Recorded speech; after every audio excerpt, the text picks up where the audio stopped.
Good evening, good evening,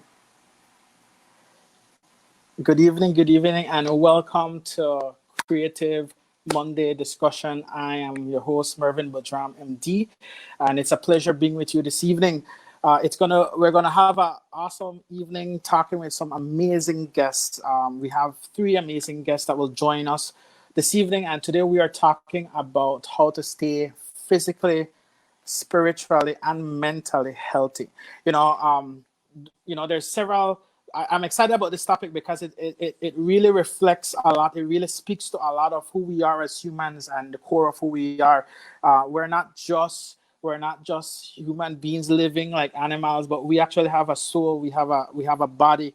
We have a spirit. And how we take care of all those three will determine if we step into the full potential of who we were created to be and our call in our lives, right? And so I just want to encourage you before we continue. I just want to encourage you to share this link, invite your friends to join in. If you have comments, if you have questions, if you have anything that you want to add to the discussion, feel free to leave a comment in the comment section below. And again, if there's other people that you believe that this topic and this information will be helpful to them, I just want to invite you to invite them to join the live and join the stream. So tonight, I want to introduce our guest to you. My first guest, I want to introduce Albert Garcia. He is, I believe, the owner of Educo Gym. He's also one of the coach there. He's one of the instructors there. And he will be joining us tonight talking about what it means to be physically healthy, right? And so, again, if you have your questions lined up, get them together, share this link, share your comments, and let's get started.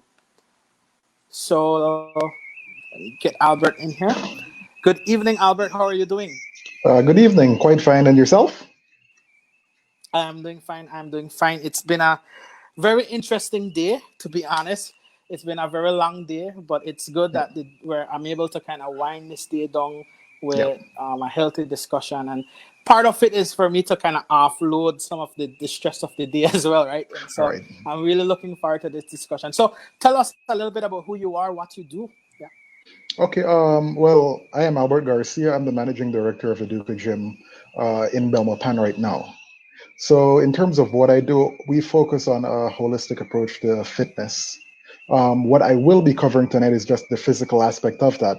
But to give you a bit of Yeah. background to it, to understand Educo Gym, it's to really understand where it came from. So, Educo Gym is based on a university of validated research, which was more focused a bit on the mind in terms of you getting into shape. But there Yeah. was another component in there that was very important, and that was one, the way how the person trained in terms of intensity, but it's Yeah. going to be something I will touch on quite a bit tonight, which was the importance of muscle in the study. So, in terms of the study, just to give a brief, a proper background, then the study was conducted in two countries, Bahamas and Ireland. The whole purpose or the whole idea was to look at what role your mind played with you getting into shape. Okay. What they did was they helped people create a clear vision, if you'd like to, or a clear mental blueprint of what they wanted. Um, so, if you'd like to, they touch a bit on this in terms of getting the goals imprinted, or if you want to, knowing it as well as you know your times table, or knowing it as well as you know how to drive. So it's sort of automatic.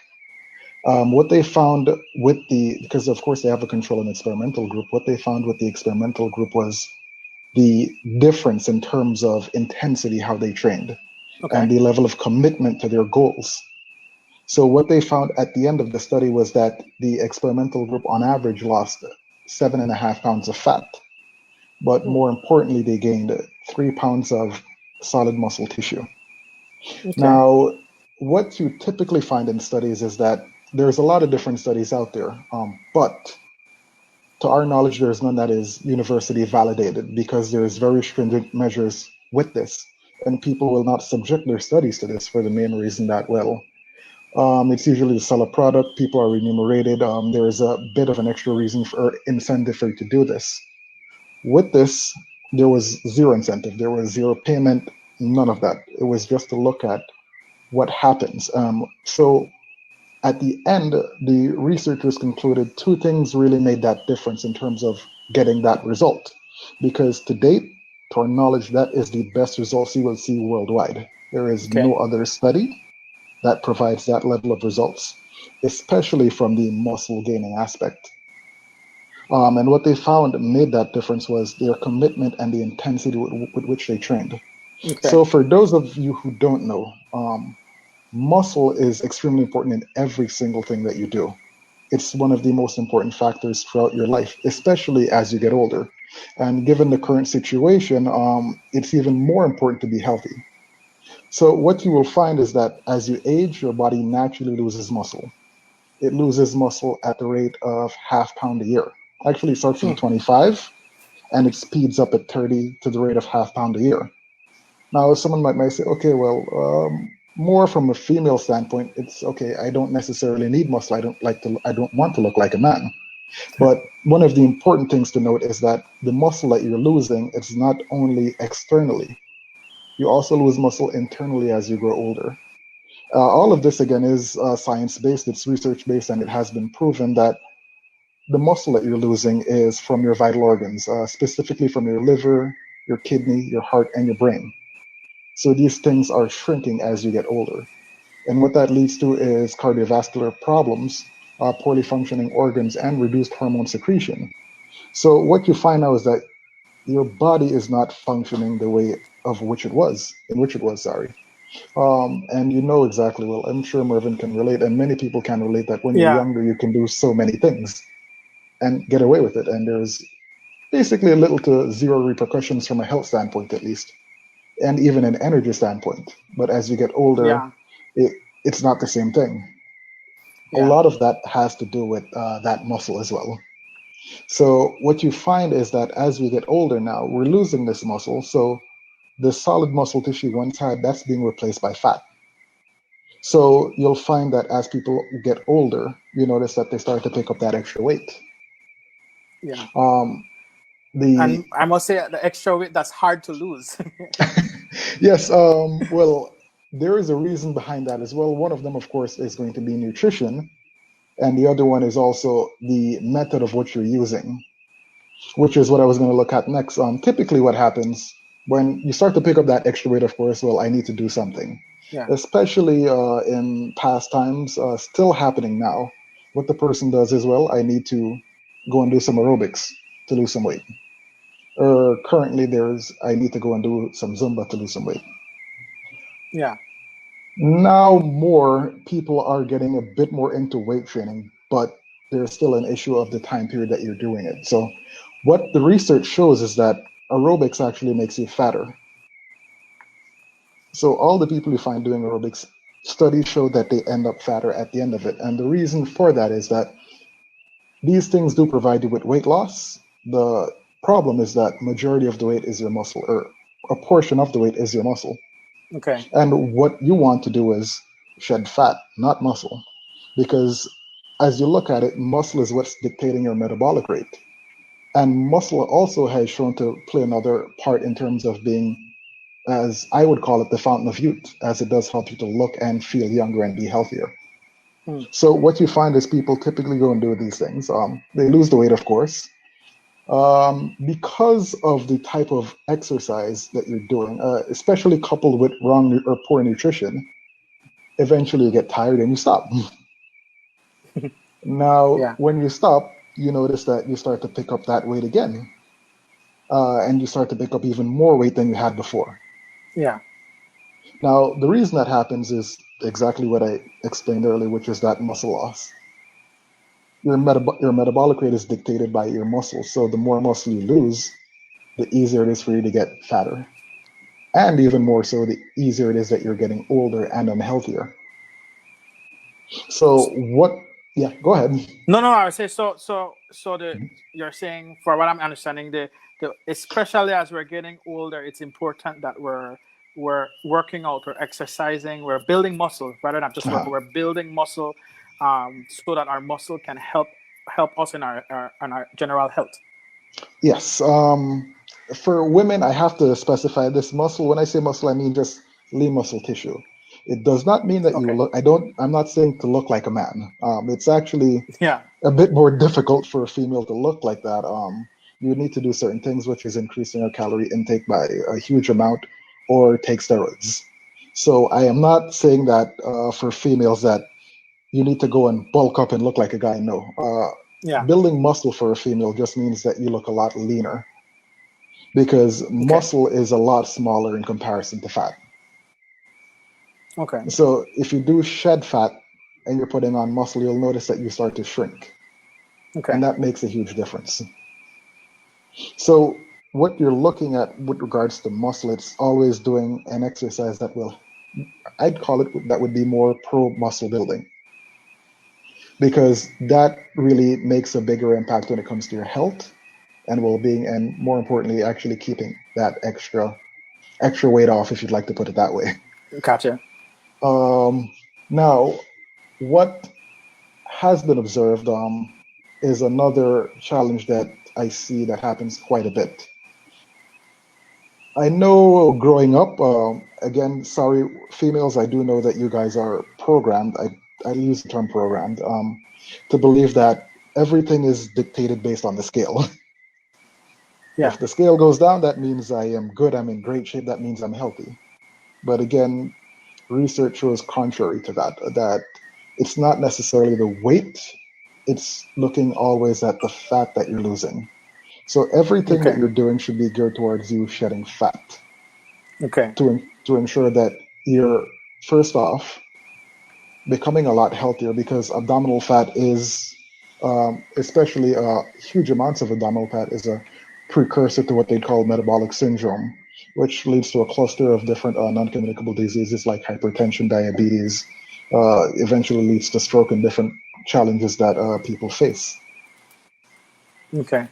So it's very important that the focus is on shedding fat, and if you can, we want to get rid of that fat, especially around the tummy area. Yeah. Now, with the gym, our focus is on also, well, muscle building, of course, is one of the things, but the method is how to. And Mm-hmm. that method is done by, of course, there is that mental aspect, but there's also this aspect of growth hormone. So if you look up growth hormone, you'll find that some people call this a magic to looking younger, feeling younger, and even shedding fat. Now, to explain growth hormone from, I'd say, my perspective, or just a Belizean point of view, it's as simple as this. Sorry, the same thing. If you look at it, when you're younger, you can eat what you want, do what you want, drink what you want, and nothing happens. Then, as you get older, all of these things start to change. You notice, Yeah. especially from a energy standpoint, in terms of being able to maybe not even sleep for the night and get up the next day and you're quite fine. That changes quite a bit. Now, one of the most important factors that helps with this or aids with this is growth hormone. What you find is that as you're growing, your body is producing growth hormone. Now, the purpose of growth hormone in your body is to help you grow. But what it also does is it helps you to shed fat and also build lean muscle tissue. So what you're going to find is the more growth hormone that your body can produce, the better off you are. Now, growth hormone helps to actually shed specifically abdominal fat right around that tummy area that most people tend to struggle with. So it's very Mm-hmm. important to get your levels of growth hormone up. So the training that's done in the gym is geared toward helping you bring back up this growth hormone.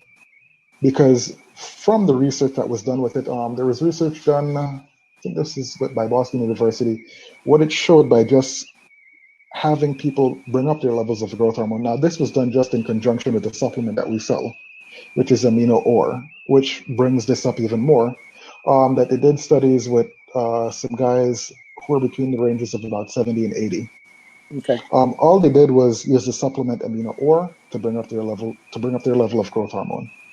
What the study concluded at the end of this was a 6-month study. What it showed was that the guys actually lost, I believe, this is not completely accurate now. This is, to my knowledge, I believe it was about 6.8 pounds of fat. Oh wow. they actually gained lean muscle tissue, which in turn reversed their aging to that of someone around their 60s. It also increased their bone density. So basically, Does the yeah. No, I was gonna ask, as you're saying, just a little humor here, but as you're saying, it decrease their age. Like, does it work with beard as well? Because like I've been noticing a lot of gray beard here. But I did wanted to ask a question in terms of Yeah. the growth hormones. What is that? What is that made of? Because a lot of people are listening and say, okay, growth hormone. What is growth hormone? What is the basic built up of it, and where do I find it? How do I get it? Oh And I well, know you growth. mentioned the amino ore, but Yeah. is Well, there? your body naturally produces it. So Mm-hmm. it's produced from your pituitary gland up in in your brain in your head. Okay. Mm-hmm. So it's something that your body naturally produces. The problem you have is that by the age of 25, that drastically stops. Okay. But another challenge that you'll have is that growth hormone tends to be, or insulin kills your growth hormone.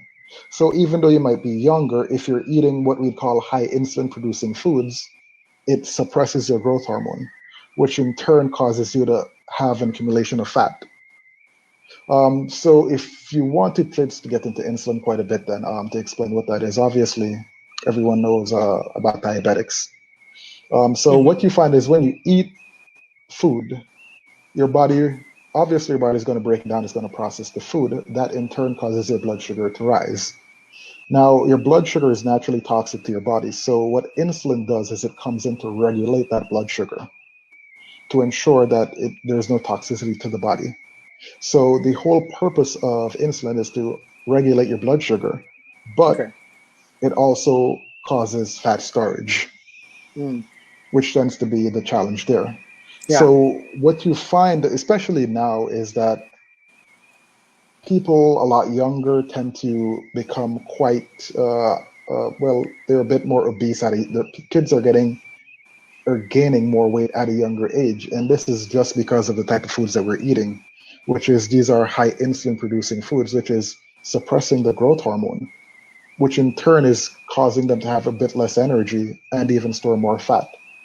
Whereas if your growth hormone levels are really up, you'll notice that it makes a huge difference to everything. Yeah.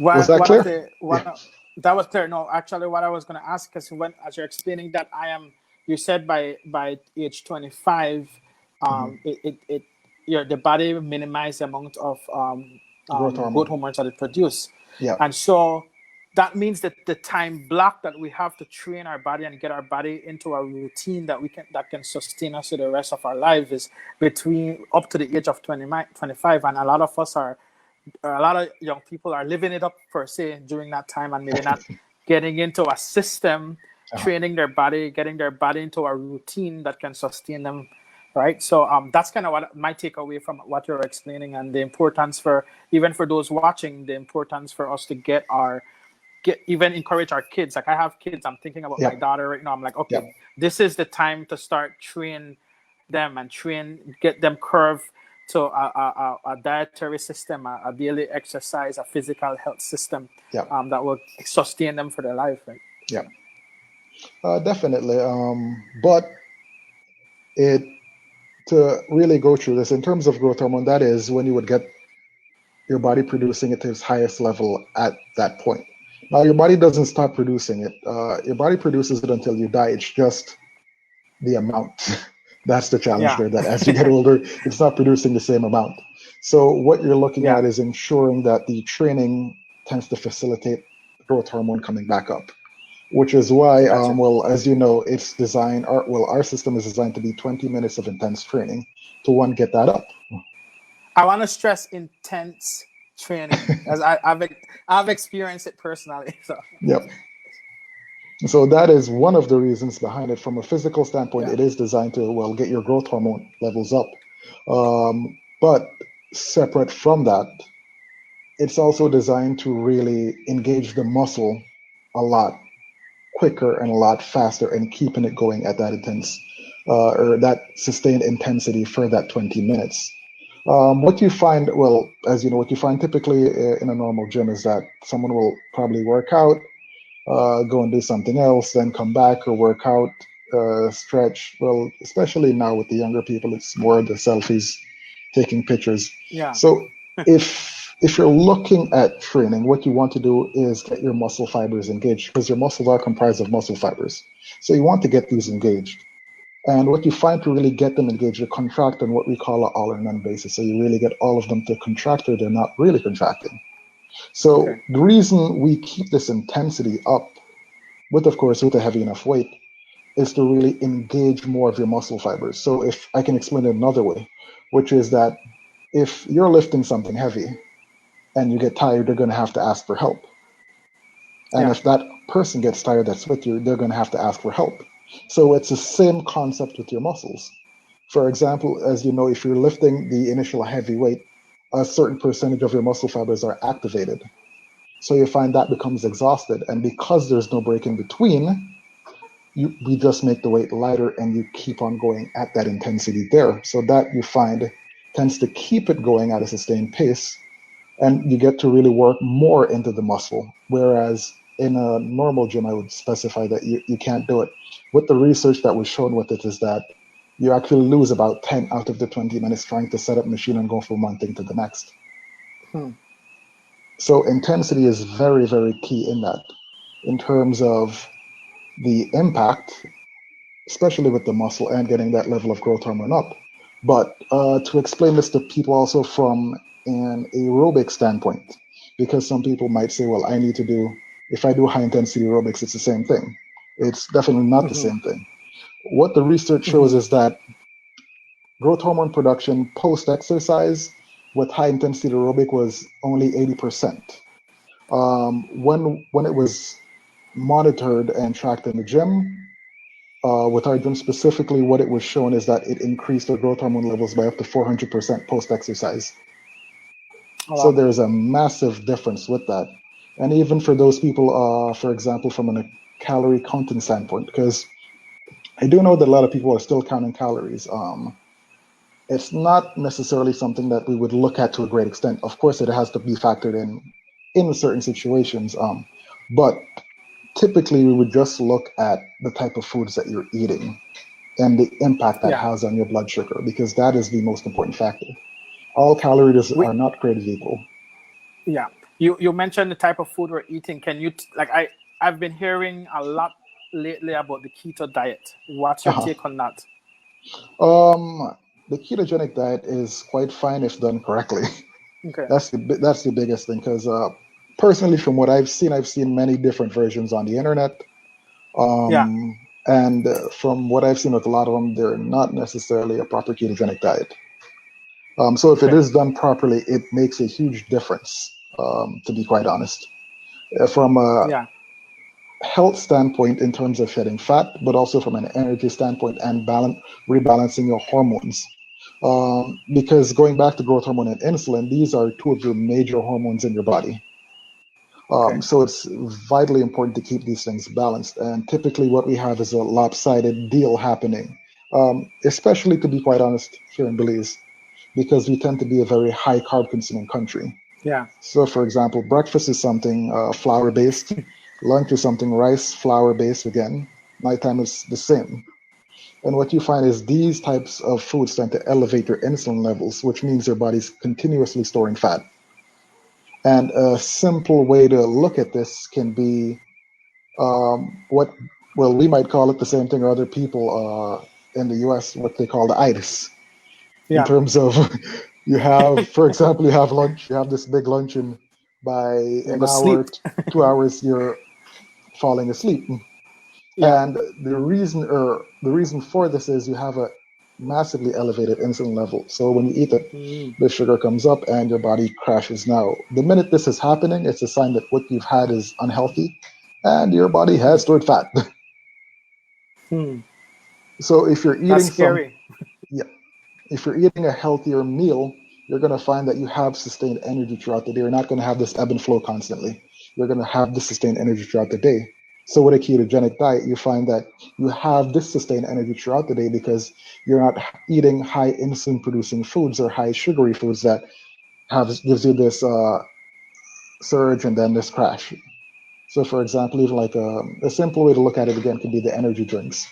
That when people take these energy drinks, they get this massive amounts of energy, and then after that, they're crashing.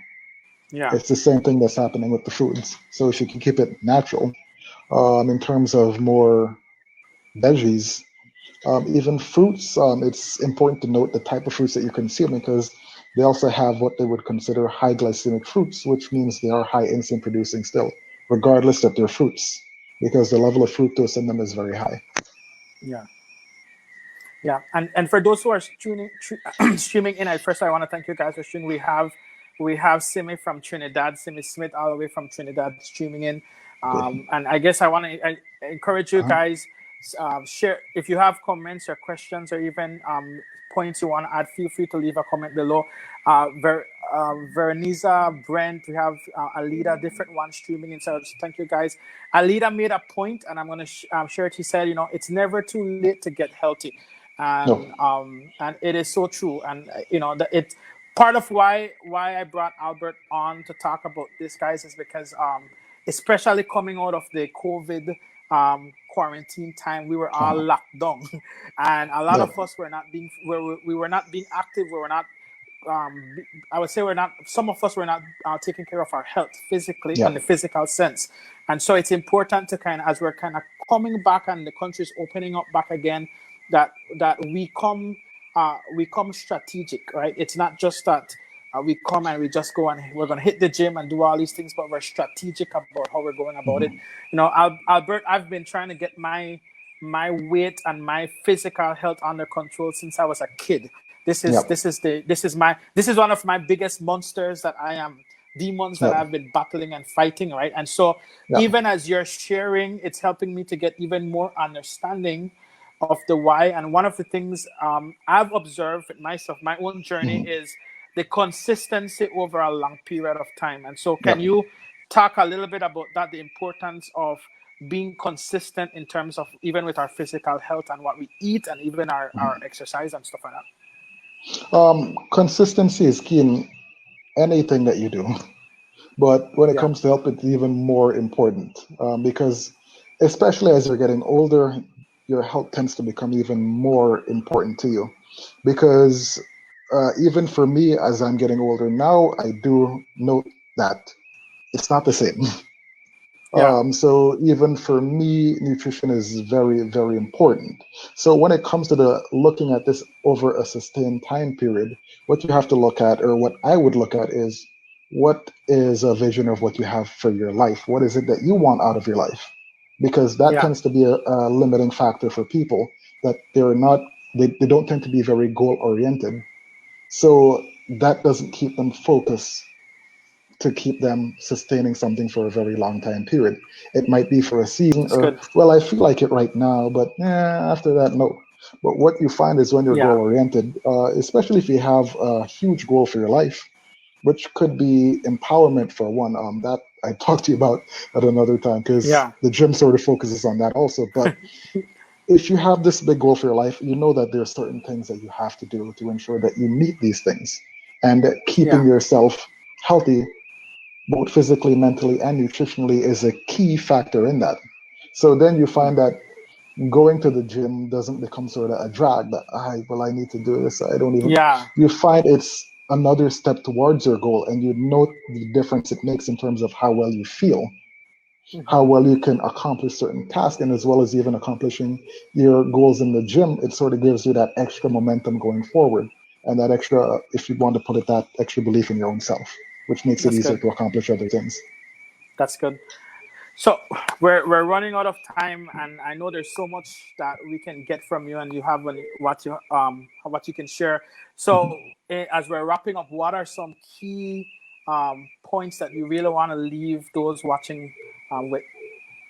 I think it would start from the last question you asked, which is the first Yeah. thing is goals. What Yeah. exactly is your goals? Does your goals excite you? Hmm. Because if it doesn't excite you, you're not going to necessarily want to do it. You need something that you really, really, really want. Because when a goal excites you, that makes a huge difference in terms of how you move towards that, or how you, in our case, what we'd focus on is how you move from that in terms of believing that you can achieve whatever it is that you set out. So, That's good. first thing is setting goals. That's definitely the first thing you have to look at, because without that, it's sort of like a toss up. It's like you're driving and just take your hands off the wheel. Well, wherever it goes, it goes. Yeah, that's a good So, way to crash. so it's the same thing in your life. You need to have these goals to know exactly where you're going. So, of course, and fitness goals. The next thing would be looking at muscle. So, retracking and remembering the importance of muscle. That muscle is the key factor in what you're doing, especially from a health perspective as you are getting older. When it comes to looking Yeah, and feeling younger, when it comes to just keeping that extra amount of weight off, when it comes to even your energy levels. Muscle is a very key factor in that. And Mervin, I'm sure you could notice a huge difference if you're looking in the before and afters in the gym. If you look at the clients yeah, specifically in their faces, they look a lot younger. So yeah, a part of the Educo Gym process is helping you to grow younger as you're getting older. And yeah, the last one I would look at is nutrition. Of course, we have to look at reducing your what I would call high insulin producing foods. And to explain what that is, it's typically anything that is sugary, flour based products. For example, even potatoes. Certain fruits also tend yeah. to be very high glycemic. You're knocking out most of our Belize food, man. But it all goes back to the quality of life that you want to have, Yeah, because I do note that people will say, I have one life to live. I don't worry about that. yeah. It's not about the one life you have to live, it's about the quality of life that you How want will to you live have. that life? Yeah. Yes, So that is the most important factor. And when you take care of yourself and your health, that makes it much easier for you to have that quality life. it's good. Awesome. Well, thank you, Albert. Thank you for jumping on and You're just welcome. sharing your insights, sharing your experience. And I do want to encourage anyone, if you are looking for a gym, Belize is opening up back. The gyms are opening up back, so we Yeah. can go to the gym. Yeah. Yeah. So if you are looking for a gym, reach out to Albert. Educo Gym, they're a great option in the Belmopan area. I've worked with them, and I saw results, and I need to get back, to be honest. That's this is part of me evaluating and assessing again the quality of life that I want to live and the goals that I want to have, right? And so but thank you so much for jumping in, and I hope to get you back again. Sure thing. No problem at Awesome. all. All right. All right, thanks, take care. You too. So guys, again, that was Albert Garcia from Educo Gym, shared his insights in terms of what it takes to stay physically healthy, and he went in depth in sharing a lot about the growth hormones, the process in which our body works, the process in which our body processes food, and all of that kind of stuff. And I do want to encourage you. This stream will be available afterwards, so you can go and watch it again. If you missed anything, maybe some of what he shared, you didn't catch it, you can go back and listen to it, and take it serious, because our physical health is very important. How we take care of our bodies. And I love what he said at the end, setting goals and the quality of life that we want to have. For me, as I shared with him, I've for me, my physical journey has been a journey. It's been a up roller coaster process. I've had seasons where it was good, seasons where it was not good, and I think it goes right back to that what he was talking about. If it doesn't excite you, if the goals you're setting it doesn't excite you, you won't stick with it. And I gotta get into that space where my physical goals excite me. So, anyways, we want to move on to our next guest. I'm excited to introduce our next guest for this evening. Tonight we are talking, those who just came on, and I want to say, hey, Patrick, thanks for hopping in.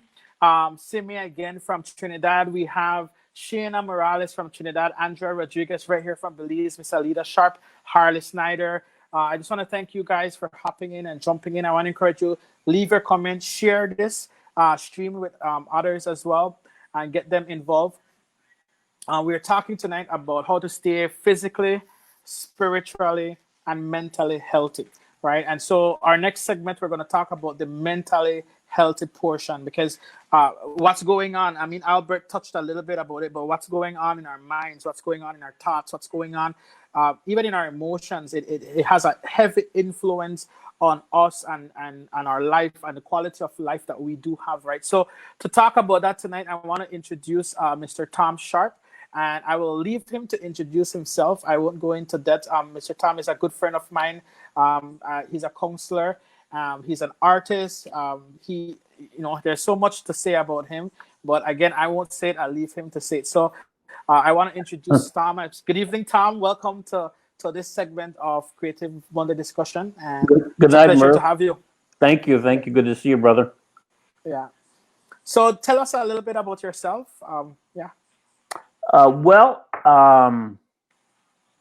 Like you said, I've got a master's degree in marriage and family therapy from Fuller Seminary in California. We've been here in Belize for about 9.5 years. We were serving in Russia for 5 years before we came here. So we've lived outside of the States for the last 15 years. Wow.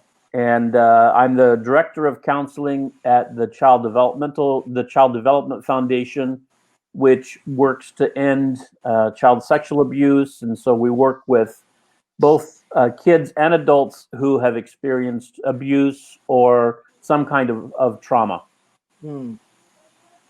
Wow. And I would say I wish I had heard from Albert 50 years earlier than tonight. I know exactly what you mean. That's what I'm telling myself. Well, I've heard it. My issue, and that's why I think this mental health discussion is important. I've heard a lot of these things before. It's getting my mind conditioned and getting my mind in the right space that I actually follow through with my body and everything else that needs to happen. Because I've been a part of Educo Gym. I've gone through that process, and there's several other goals in my life that I've set out to pursue. But what's going on mentally, I realize affects big time on my ability to follow through on those goals. Right? Sure. Yeah. And if I had known I was going to live so long, I would have taken better care of my body. But I can start now, but I'm not excited about that as a goal. So I'll just do what I'm doing, I guess. I hear you. Well, Tom, tell us a little bit about, from your perspective, about mental health and the importance of that. Well, I've been working in the mental health field, providing counseling for, I think it's 32 years now. And, I think I wish we had a do-over on 2020. Yeah, I hear you. Because this is a crazy year. We dealt with this this COVID virus, this new pandemic all over the world, and we're living in a completely different world than we were before the new year started. And when it's all over, we'll live in a different world than what it is right now. Yeah. And so I would say that whatever you're feeling right now, it's okay that you're feeling that. Yeah. And so I just want to give permission to people to feel whatever it is that they're feeling, because we're experiencing new things that we've never experienced before. And we don't know how to do this. And so we're trying to figure out the best way of taking care of ourselves and our family members and the people we care for, the people in our community and our neighborhood. So you have permission to feel whatever you feel. We're trying to adjust to a new normal. And, part of being made in God's image is that we were made to have feelings. Yeah. God is a feeling God. God feels a whole range of emotions. And because of that, we also feel a whole range of emotions. And, one of the things that sometimes we forget is that our feelings are not right or wrong. Mm-hmm. Our feelings don't have a morality to them. Now, obviously, there's healthy ways of expressing those feelings, and there's unhealthy ways of expressing those feelings. But the feelings themselves just are. They're just our reaction to what's taking place and what's happening and what's going on inside. So, sometimes we can get off track and think, well, we should only, especially for Christians, we should only feel certain feelings. We shouldn't feel other feelings. But the feelings themselves aren't bad or wrong. It's how we handle them and what we do with those emotions. So yeah, that's a very good point, Tom. I'm actually writing that down because that's a point okay. I wanna come back to. It's like a knife. A knife is a knife, but what you do with it, and how you use it, you can use it to cut bread, or you can use Yep. it to hurt someone. So it's really the actions or the expression that really makes things what it is, right? And so that's exactly. a good point. Yeah, exactly.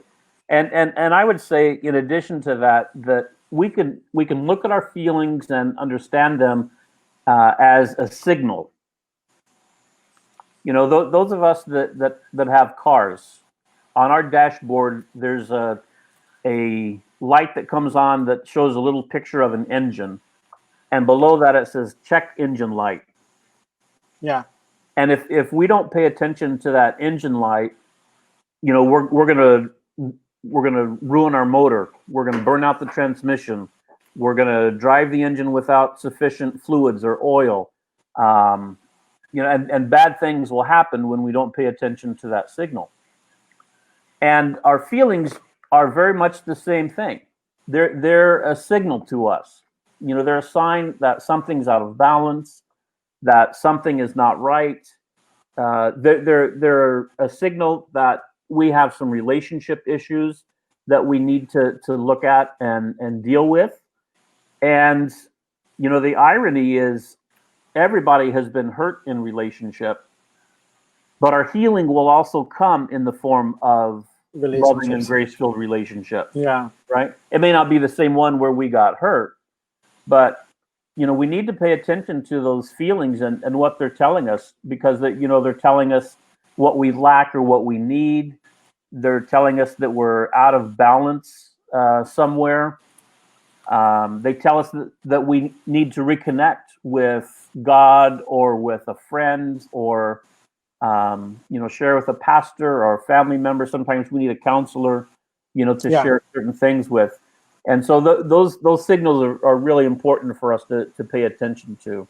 And that's go ahead. Yeah, no, I was gonna say, Tom, that is key, guys, because culturally a lot of us have been groomed to ignore our feelings. A lot of us actually have been groomed to say that our feelings are wrong, and to stuff our feelings, and so we don't deal with even as a parent.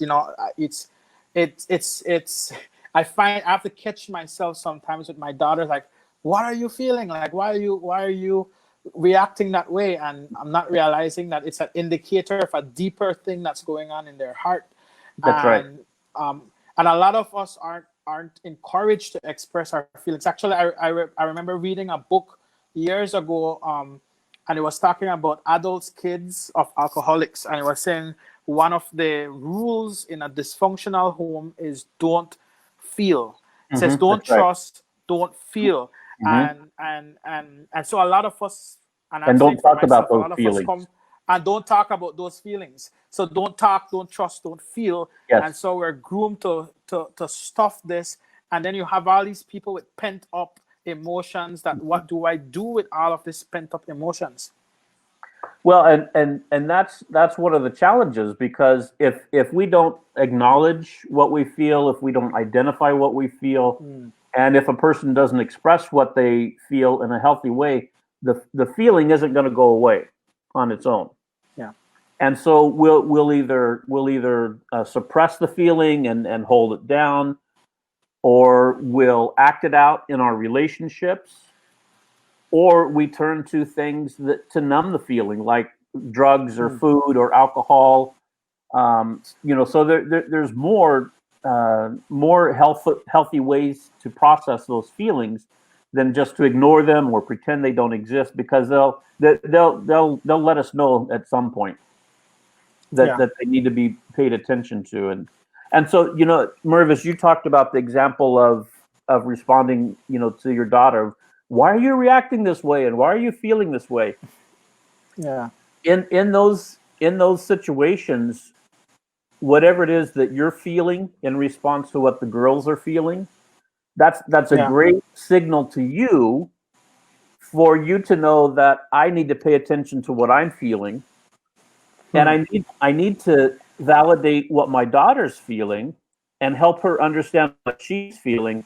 And so your feeling is signaling you of maybe something that's happened in the past that you need to look at. Yeah. But it's also signaling that as a loving dad, that that you need to respond appropriately to your daughter. Yeah. That you need to be part of that loving relationship for her, so that she can process what she's feeling. Yeah. That's So good. that's your tip for the night. I'm writing it down, and I have a whole question for you, but I'll leave that for later on. Okay. Yeah. You know, you talked about culturally not being encouraged to express feelings, and that was similar in my family too. That we had certain feelings that were okay to feel, and certain feelings that were not okay to feel. That being happy and being glad and being thankful, those were good feelings. But you know, we were a good Christian family, so you know, you don't get angry, you don't feel sadness.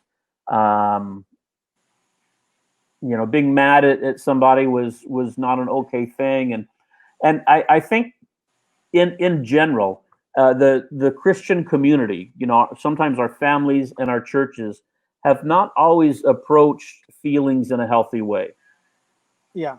And sometimes from the pulpit, we've heard things that may not have been the most helpful thing about our emotions and our feelings.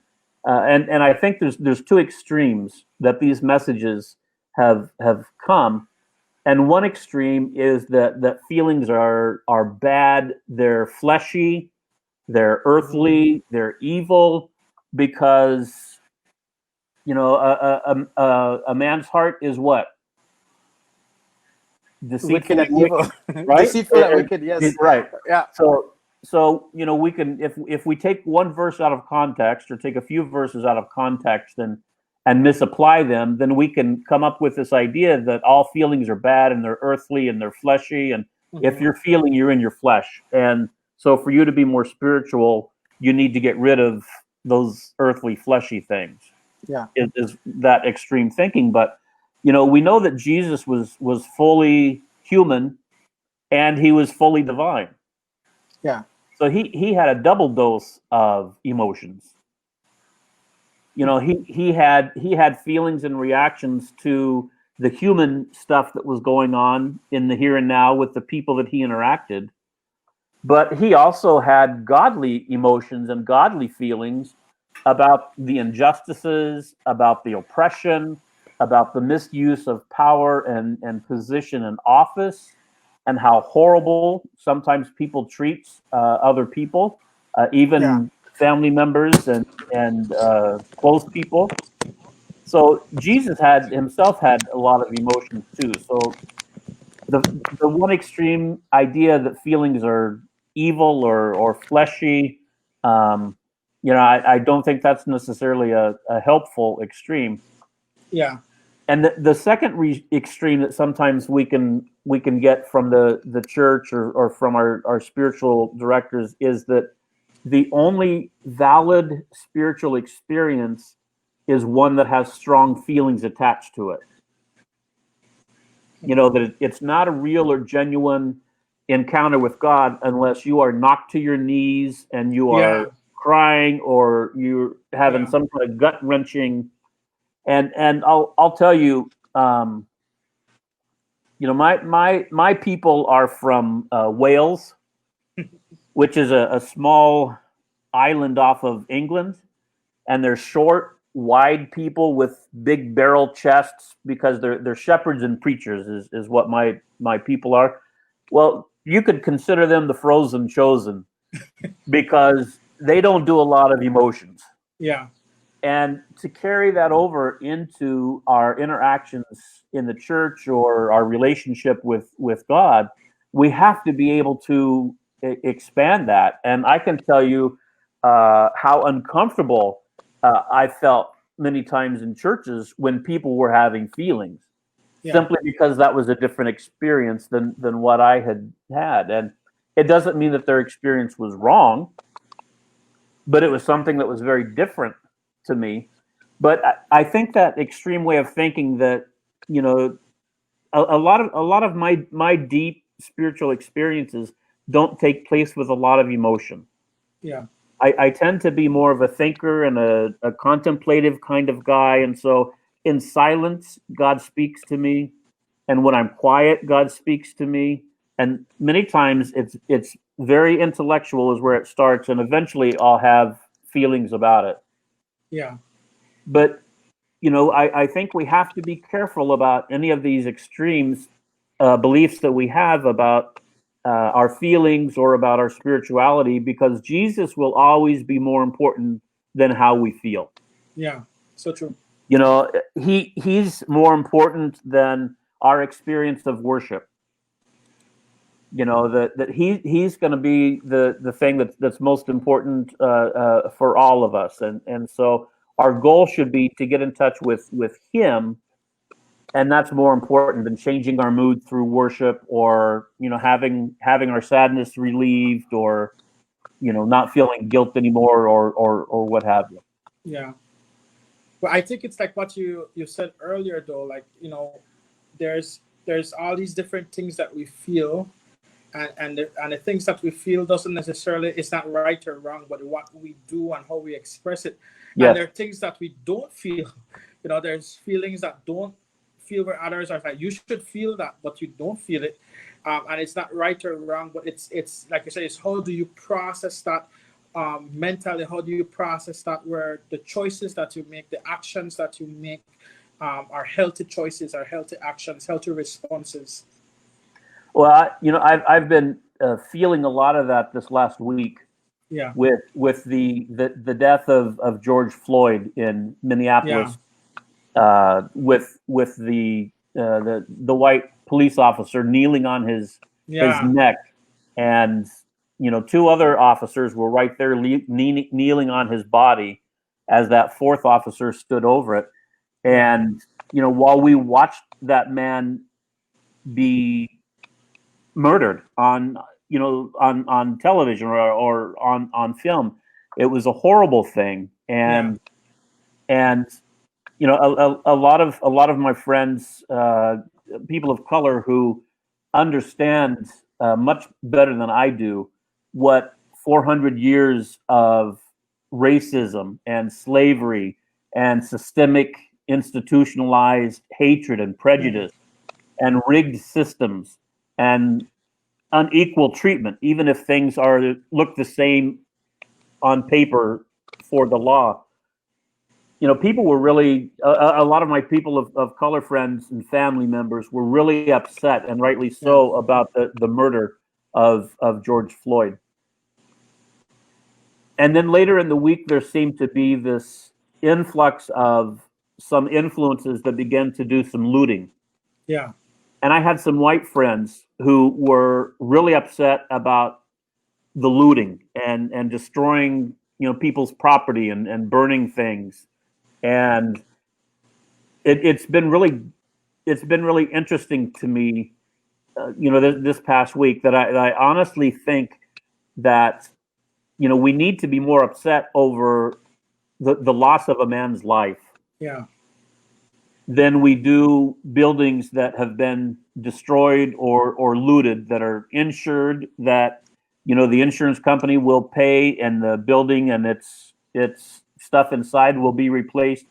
But there's not another George Floyd. Yeah. You know, his life is snuffed out, and how frequently that happens in an inordinate number of ways to people of color in America today is heartbreaking, and really sad. It is.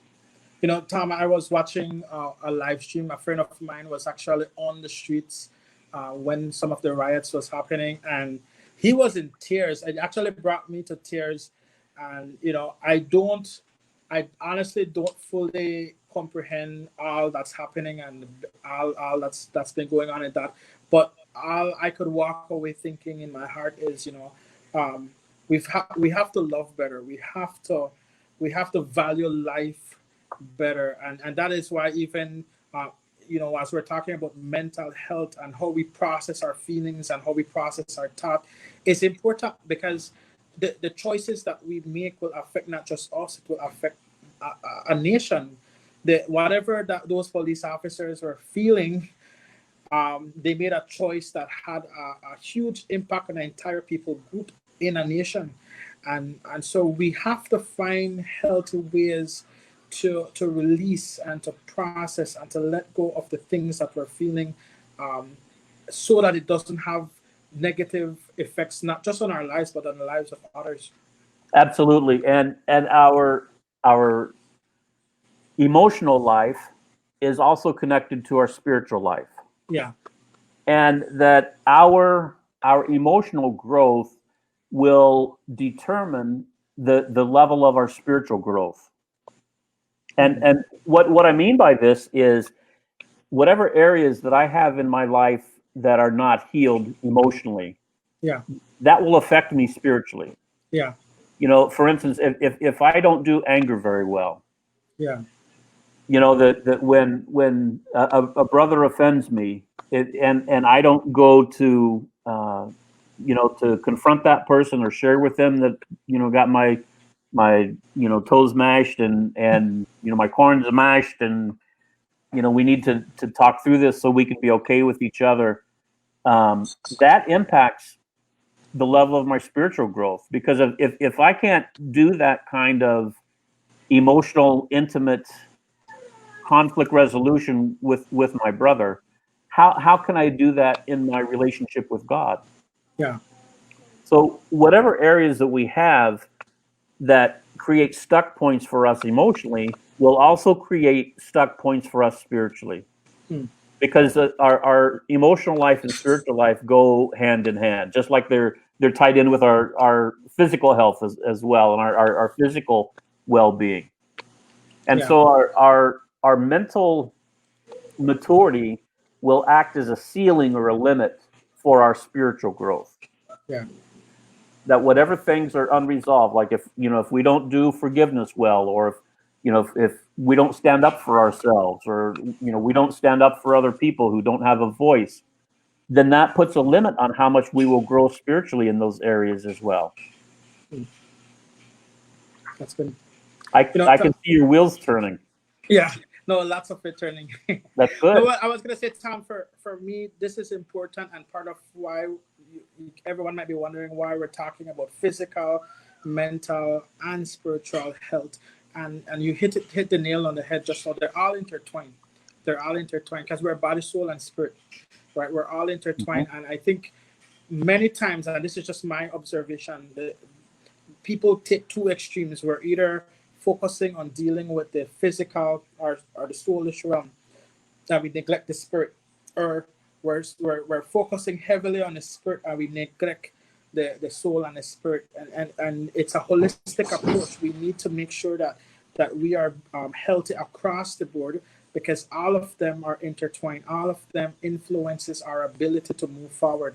All of them influences our ability to step into the fullness of our potential, right? And all that God has for us. And so, and all of that happens in the context of relationship. And so Absolutely. we gotta get relationship right, and which means we gotta get our feelings, our minds right in how we process and release these different things. I like to think of our emotions like the drain in the bottom of the shower. Yeah. Because whatever we've experienced today spiritually, we have feelings about it. Yeah. And our feelings are going to go through that drain. Whatever we've experienced relationally, our feelings are going to run through that drain. Whatever we've experienced physically, whatever we've experienced professionally, in all of those areas, whatever we've thought about today, we're going to have feelings about all of those things. And so our feelings that, as we process them, they're going to go through the drain from all of these different areas and parts to who we are. And, that I agree with you. I think that points to the importance of needing loving and grace-filled relationships to be able to share those feelings, to share our heart and have our heart heard, have the feelings validated, even if the other person doesn't feel the same way or understand those feelings. That's where we grow, and that's where we heal. And that's when we experience that growth, it raises our emotional maturity level, and that provides more room for us to grow spiritually and become more Christ-like as well. Good. Tom, I do have a question for you. As we're wrapping up, we're getting there. But one of the questions I have is along the lines of, how do we?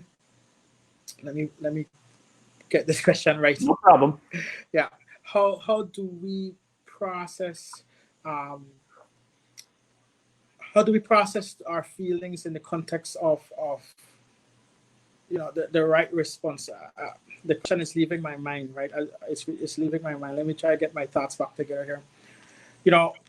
Because as you were sharing just now, I was seeing, a lot of us have all these different things that we're feeling, and we've been trained to respond a certain way to them. How do we reset? I guess that's where I'm getting at. How do we come back to a point where we reset and we start to get our responses right, process our feelings right? Like, what are some advice you would give in that context? I think that's a really important question in light of what life is dealing to us right now. And I would say, Merv, that we don't always have to know what we're feeling. Yeah.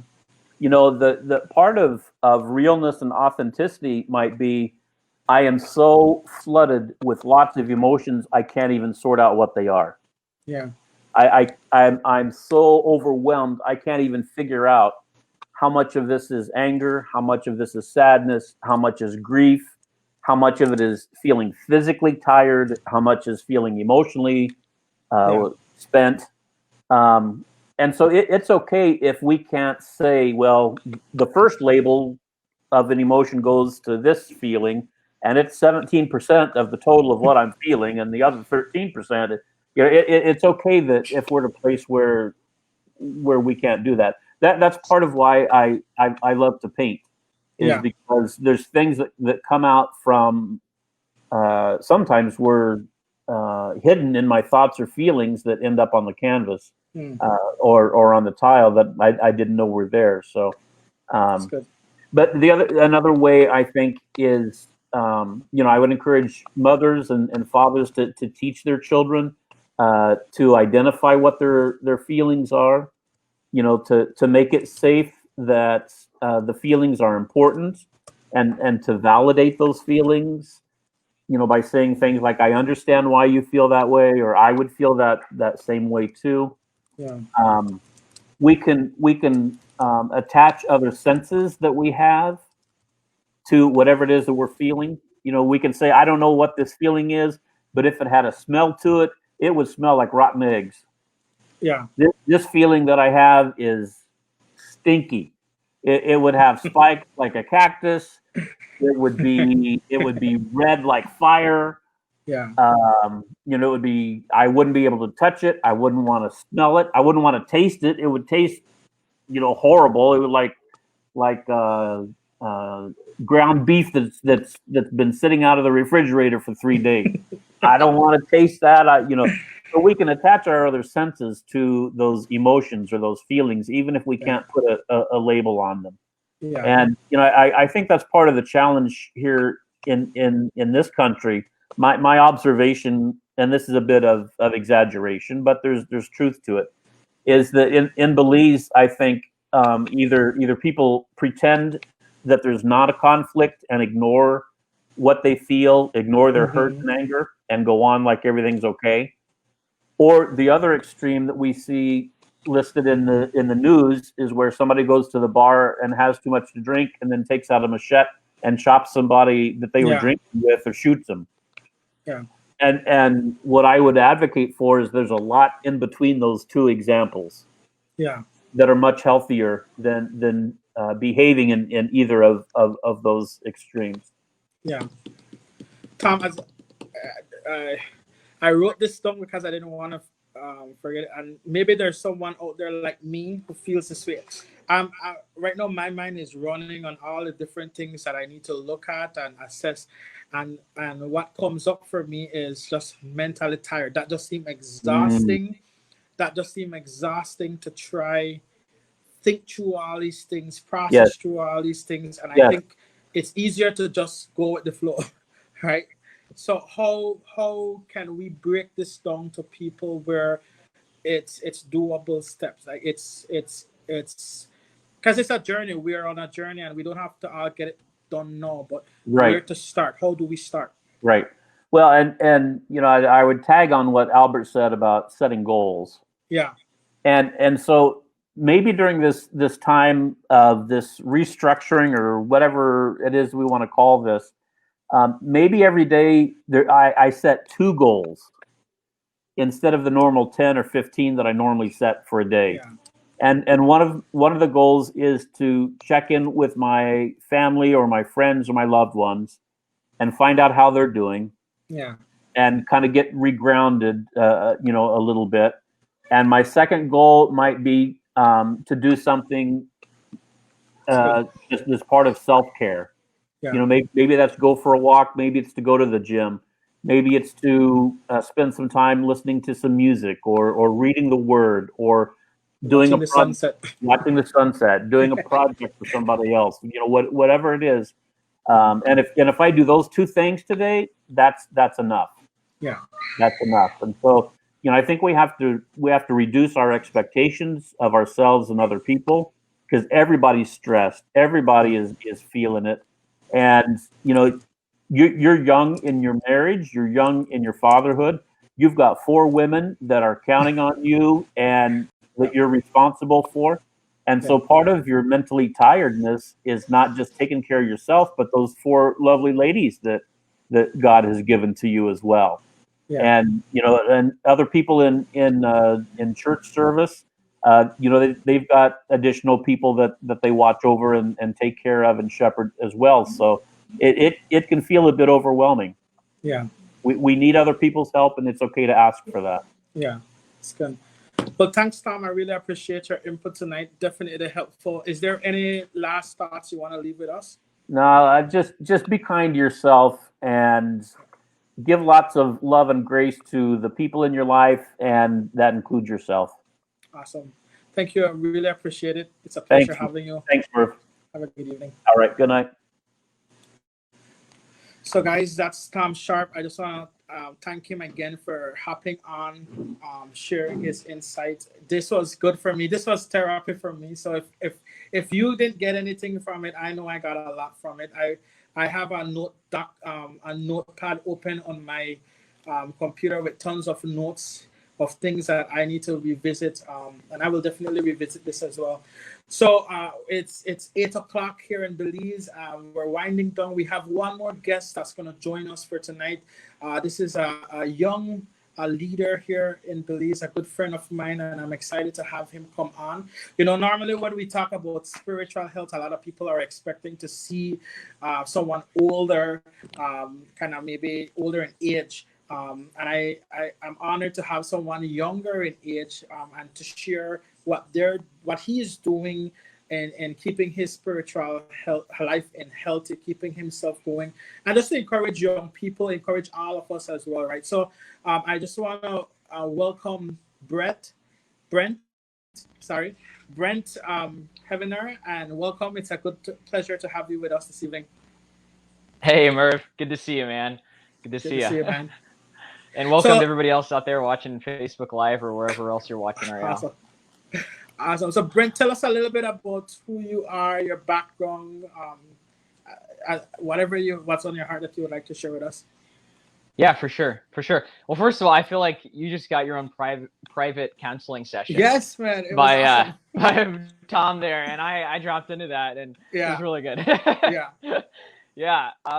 My name is Brent Heavener. I live in Belize. I moved down here about 5 years ago, from the States originally, but yeah, I would classify myself or say that I'm a creative. I love to create for my creator.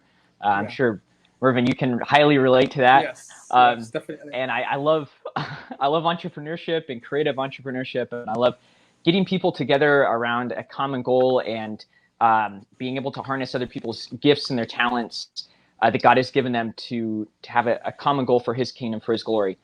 So I've been able to do that through, we did a theater project. My girlfriend and I did a theater project here last year, and just a film not long ago. And I've also done a lot of just online marketing and different stuff like that. But if there's one thing you could know about me, it's that I give everything, and my life has totally been changed by Jesus Christ, and I love Him with everything. And I'm a son of the living God. I'm a son of the living God of Israel, and He's everything to me. Awesome. So Brent, we're in a time where a lot of people are like tossed to and fro. There's a lot of distractions going on. There's a lot of things to give ourselves to. How do you stay healthy spiritually? What are some of the things that you've been doing in this time? Sure. Yeah, I think the first and foremost thing is spending quiet time and time away from distractions, time away from the phone. I'd show you the phone, but I'm literally recording it with my phone. So I'm just going to point to you.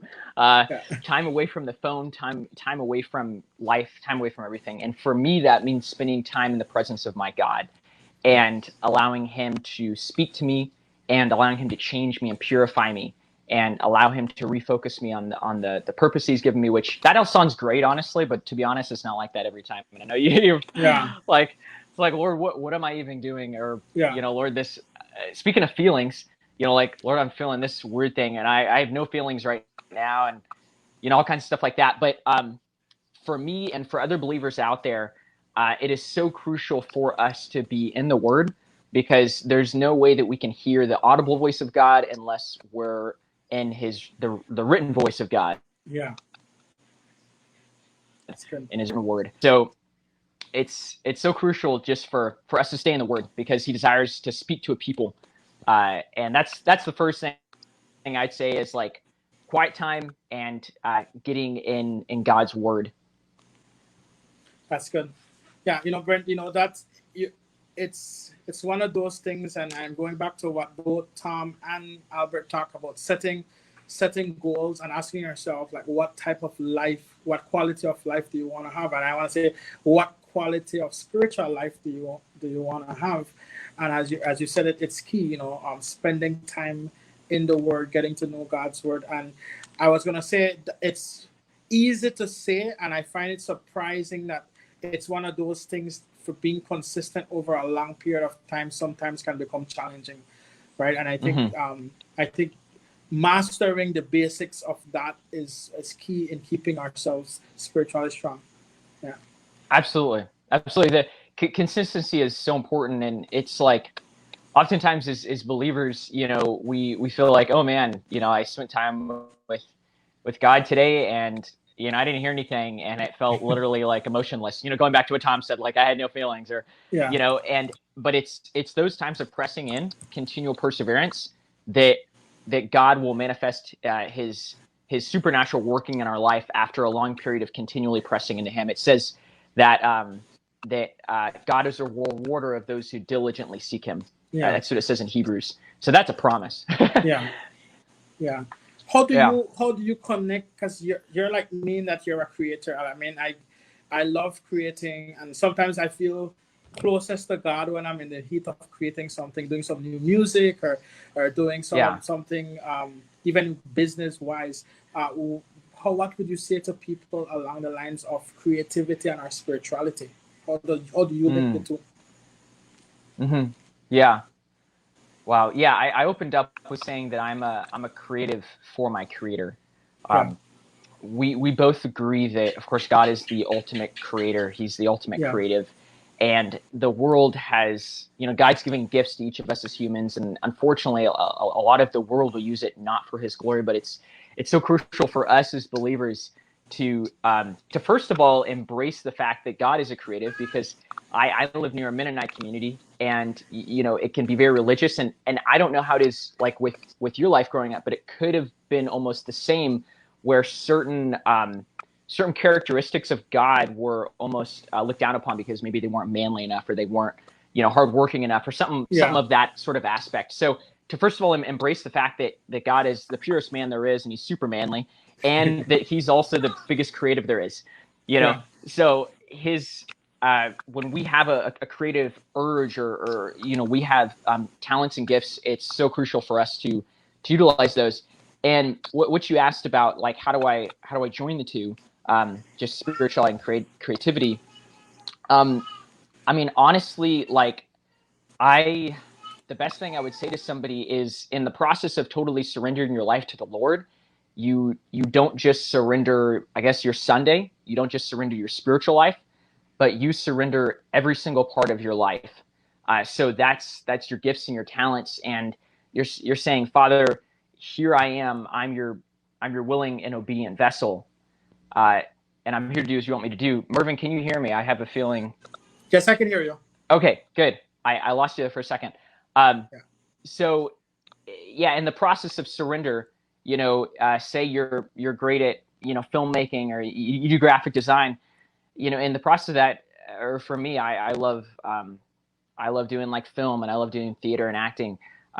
I say, you know what, Father, this is my gift, this is my talent. I surrender it to you. So, here I am to work hard at it. And David was a good example of that. Like, his communication with God, the communion that he had came from a place of his creativity and came from a place of his personality. So it wasn't like God was a super stoic God who didn't want to talk the language that David knew best, but instead God wants to speak on the wavelength and the language that which is always going to be a foundation on his word. He will never change. But from that, it'll be in I guess a language that we can understand. So it's sort of language of creativity, and etc. Yeah. No, as you were sharing that and you mentioned David, like, I was thinking, when I did my DTS, I did a DTS, discipleship training school with YWAM 3 years ago. This is years back. And I remember sitting in my dorm, and, the Holy Spirit spoke to my heart, and he was like, pick up your sword.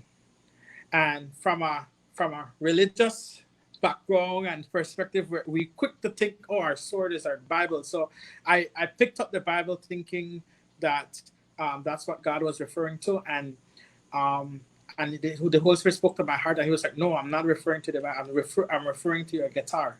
Pick up your sword. And I was like, oh. So I picked up my guitar and I start to play, and I just started to worship and played. And in that space, I started to sing songs that I never thought about. I started to pray things and declare things that I never was thinking about. And what I realized from that day, that often as I'm functioning in that creative space, in the giftings that God has given me, God used it as a weapon. He used it as part of sharpening me. So we're talking about our spiritual health, within using our giftings and utilizing the things that God has deposited within us. It also sharpens us and strengthens us.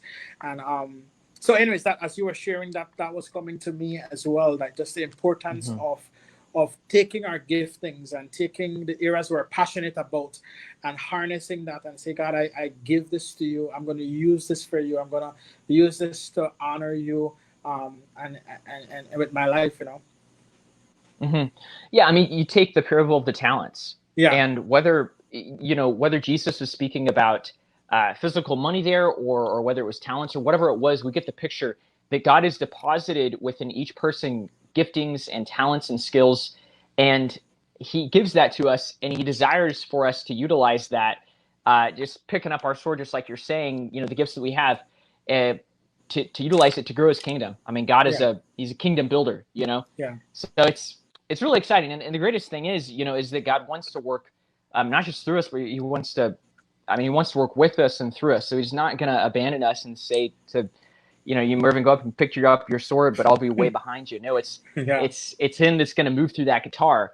And I've seen that so many times in my life, even just through this theater production that we did, a agape drama. It's like I was just telling my girlfriend Jolene just actually yesterday, and some others, I was like, literally I looked around and I could take credit for nothing. And I'm not just trying to be humble. I'm being legit, like serious. Like, I could take credit for very little, but it was literally God putting this production together. So just an encouragement that when you step out and you say, God, this is totally yours, There's going to be bumps along the way. I'm not going to sugarcoat it with you, but God is going to miraculously move through that, because the thing is, he's looking for people that are willing to step out and be obedient and willing to step out and have faith.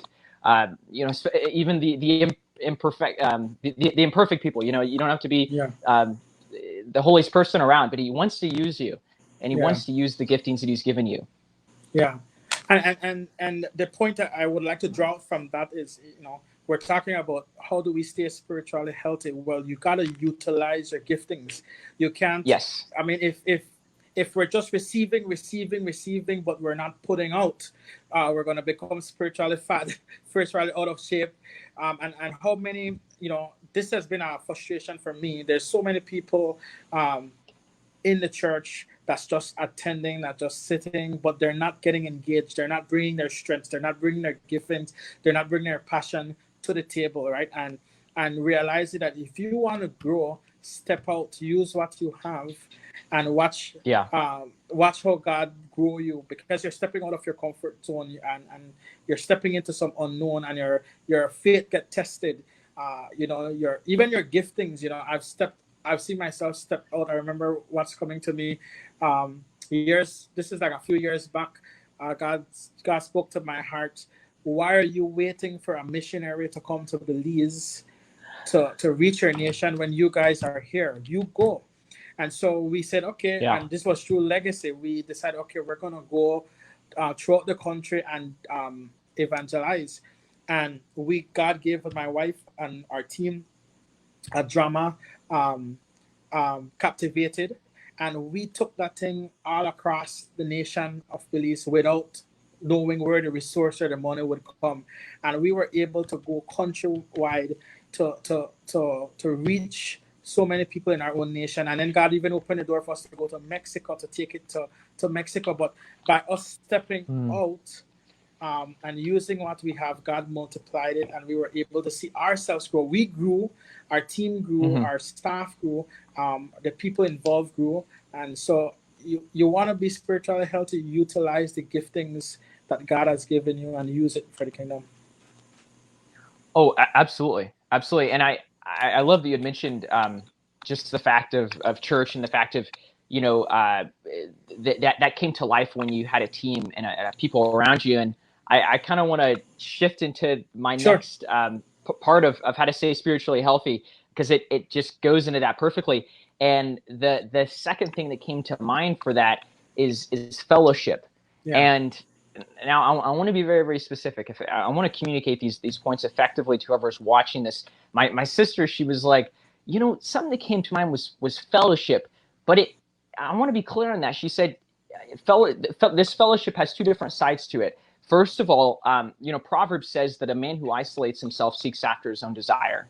So first of all, I mean, it's so detrimental spiritually, physically, mentally. I mean, it relates to all your guests, to be isolating yourself during this time, this coronavirus, especially when we don't have church or there's not the gym. You know, for those who don't go to church, there's not any social gatherings and a lot of stuff like that. So isolating yourself is not the way to go. But being around, and this is for believers and people that want to surround themselves with godly people. It's so crucial, because God speaks to a people for you to be fellowshipping with a core group of godly people that love the Lord, and for you to be submitting yourself before godly influence and before godly leadership. And so that's the one side of fellowship, is being around godly people during this time to build you up, and so you're not just sitting at home, you know, watching all the Netflix shows or watching what's going on TV this whole time, or with your mask on, right? The other side to that is, while you're at home during the coronavirus, and even though it's kind of easing off, just in general, while you're at home, to not be fellowshipping with the wrong things.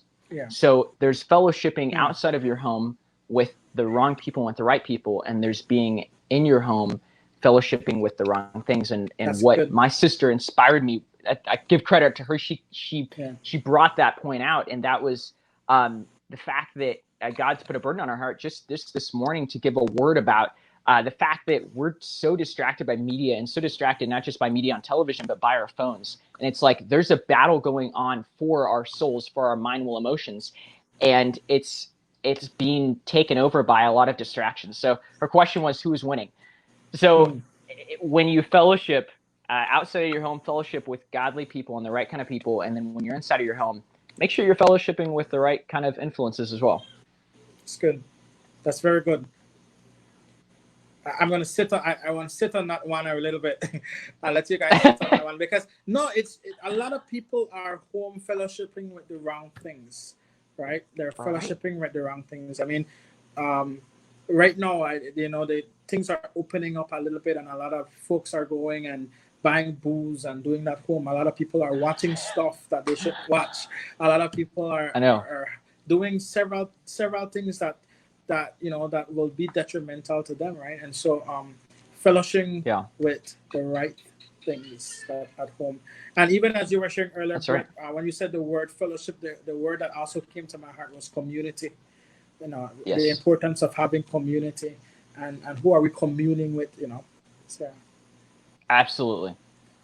Just tagging on what you said, while we're at home, the best thing to fellowship is, of course, to fellowship with him. And it's like, hey, you know what? If I've got nothing to do, it's like it doesn't hurt just to say, Lord, if I have an extra time, let me just get with you, because like you want to speak, and then if I got other time, spending time with family and spending time doing more productive things, and then spending time for rest. And just like Tom had suggested, self-care. It's not a girly thing. I promise you. I know you'll find a lot of it on Pinterest, but self-care is not a girly thing. It's totally a guy thing. Look at David. David spent a lot of time doing self-care. And what you said about community, that is crucial as well. Community, what's the base word of that? Is communion. So it's like it's communing with a body of people that will build you up and that will not pull you down.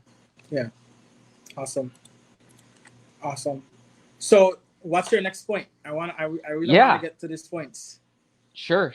Yeah. The next thing that I have is we talked about fellowship. The next thing, which is so dear to my heart, and it's really, if I could convey, probably one of the biggest things, it would be this, is one way to stay spiritually healthy during this time, and literally during every time, even past the coronavirus, because this stuff is applicable to all times of life, is to stay occupied and to be in a place of preparation.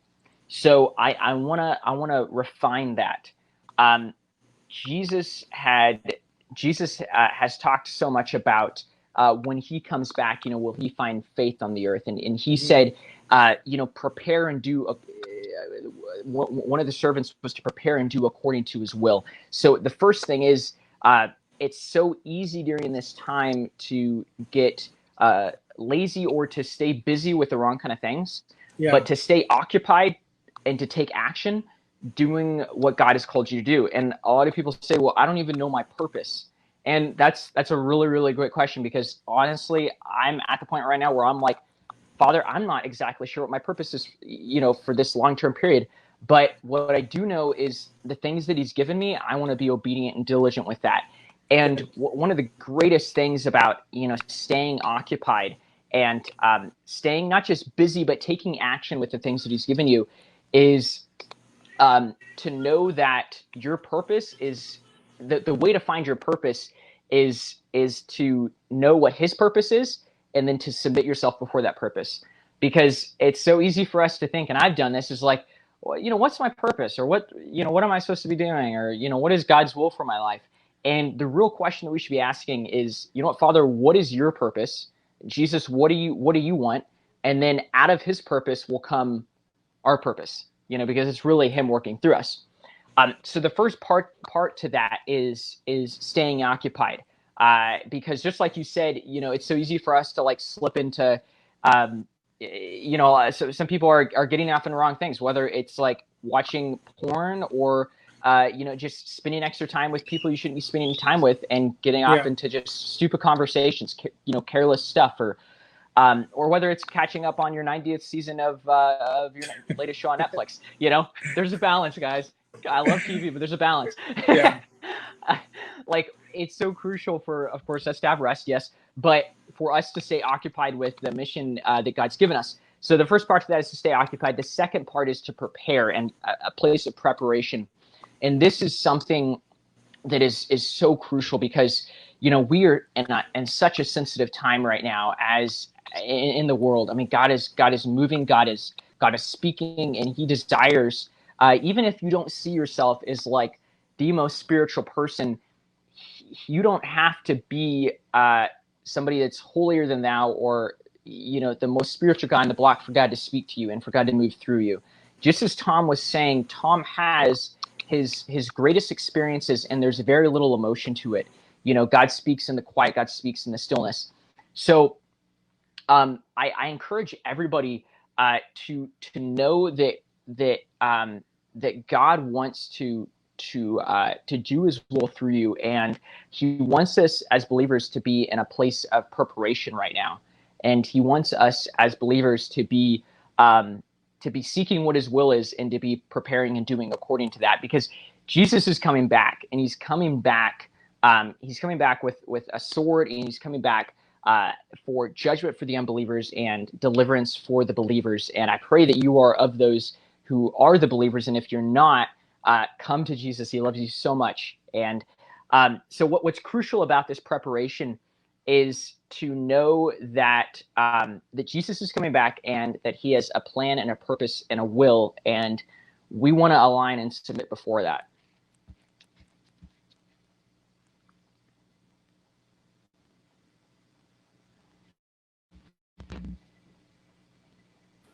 All right. Can you hear me? I can hear you, Mervin. All right, good.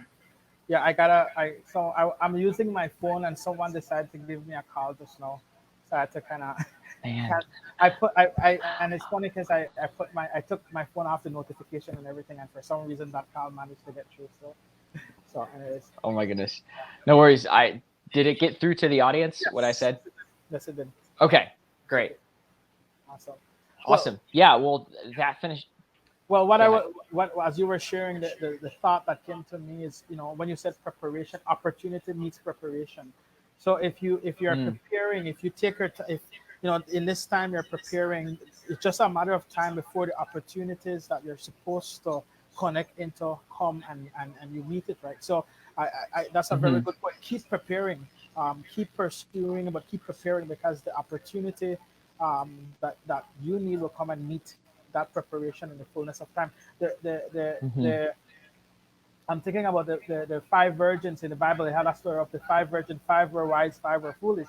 The 5 that were wise and prepared, when that time came, they stepped into the fullness. And the ones that were foolish, they didn't prepare, but said, "Hey, give us of your oil.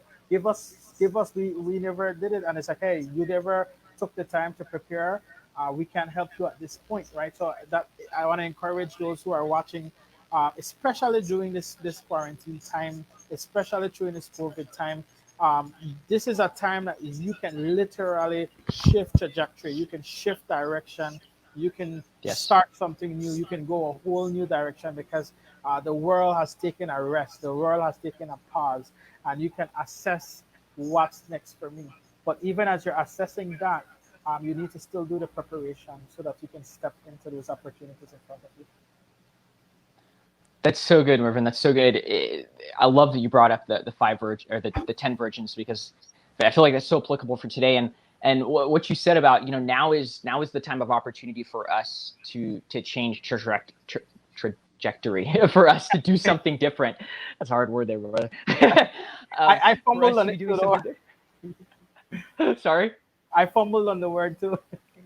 Man, I'm trying to sound all good here, trying to just slip through that word, and it's going all over the place. Anyways, yeah, for everybody that's watching this, you know, this is such a good time to seek the Lord, and to just humbly and authentically come before him and say, you know what, God, I may have, you know, been in disobedience, and I'm really sorry. I want to get back totally following you. I want to get back to, like, this is your life, you know, and I want to do things your way. And whether that's like small things in your life, little things that need to change, or whether that's a total life change, you know, God desires so deeply for us to just come humbly before him and live totally for him. So that's so crucial. If you're not, of course, if you're not a believer, definitely come to him and cry out to him. And something else with preparation that's so important is the story of Noah. Like, when we think of this guy, you know, for 100 years he built this ark, and he was preaching righteousness, and he was preparing and doing according to the Father's will. Yeah. He was preparing for what God had told him to prepare for. And think of how discouraging that was when, number one, they hadn't ever heard of rain, and then number two, it took so long. So just an encouragement that to stay persevering in the preparation, Yeah. and to stay persevering in seeking him and in diligence, because you may not see your fruit right now. You know, the fruit may come a long time afterward. But just as we said in the beginning, you know, without faith, it's impossible to please God. He who comes to God must believe that he is, and he's a rewarder of those who diligently seek him. So it's good. That's it. Well, Diligently as we're seeking wrapping him. up, Brent, great stuff. I mean, this is great stuff, and I trust that those who are still with us, thank you guys for staying with us, hanging in there with us. We've gone through. I know this is a lot to digest. We've gone through physical, spiritual health. We've gone staying spiritually healthy.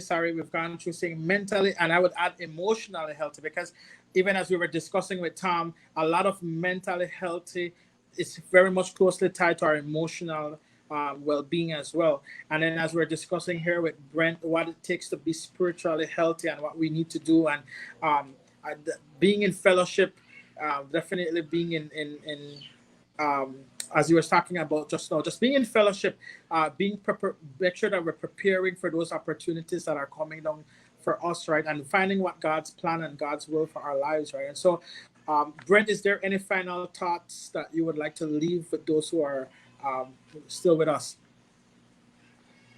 Man, yeah, I mean, honestly, just one more thing is to not be in fear. You know, faith. Yeah. If there's a fourth point I could make, it would be, you know, you can be spending time with the Lord, and you can be, you know, have some self-disciplines, just have some things that would really make your life better and change everything. But if it's all from a place of fear, you're going to be very, very spiritual and healthy, and it'll affect your emotions and everything. So to stay in faith. Faith is the opposite of fear. So yeah. Awesome. Well, thanks a lot, Brent. It was a pleasure having you on with us, sharing your life, sharing these keys with us. And I want to encourage those, again, if you miss them, it's going to be online. You can just go and watch it over and take notes, make it into applicable action steps that you take. It's not enough to just receive input, but we got to take action on what we're hearing and what we're receiving, right? So thank you a lot, Brent. It was a pleasure having you, and we'll be in touch. Yeah, man. Thank you so much for having me on. All right, definitely.